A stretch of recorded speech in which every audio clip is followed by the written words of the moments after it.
كلما رزقوا منها من ثمرة الرزق قالوا هذا الذي رزقنا من قبل وأتوا به متشابها। আমরা যখন জান্নাতে যাব, আমাদেরকে জান্নাতের যখন কোনো ফল দেয়া হবে, লেটস সে অ্যাপেল দেয়া হলো খাওয়ার জন্য, এই অ্যাপেল দেখি মানুষ বলবে এই তো আপেল তো দুনিয়াতেও খাইছি। তার মানে দুনিয়াতে যে খাইছে এই সেন্স কিন্তু আমরা ভুলে যাইনি। অনেকে জিজ্ঞেস করে যে আখিরাতের এই সেন্সেশনটা কেমন হবে, আখিরাতে কি দুনিয়ার সবকিছু আমার মনে থাকবে, দুনিয়ার যা যা ঘুরছে সবই কি আমার সেন্সে থাকবে, ব্রেনে থাকবে, নাকি অন্যরকম জগৎ? এই আয়াত প্রমাণ করে দুনিয়াতে আপনি কি করেছেন সবকিছু আপনার মনে থাকবে। ফলে অ্যাপেল যখন দেয়া হবে দেখেই বলবে উতু বিহি মুতাশাবিহা, এরকম আপেল তো আমাকে দুনিয়াতে দেয়া হয়েছে, আর এটা তো আপেল, তো এখানে না কি ডিফারেন্ট কিছু দেয়া হবে, তো আপেল দিতেছে কেন এখানে?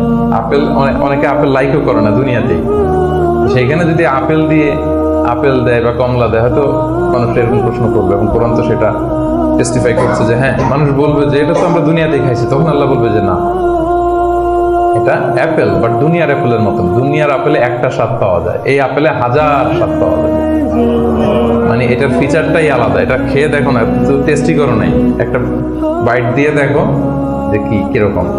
তো এই আয়াতটা আমি আনলাম এজন্য যে মানুষের সব খেয়াল থাকবে, দুনিয়াতে কি হয়েছিল, কি খাইছিল, কি করছিল, তার সব হিস্ট্রি তার মনে থাকবে।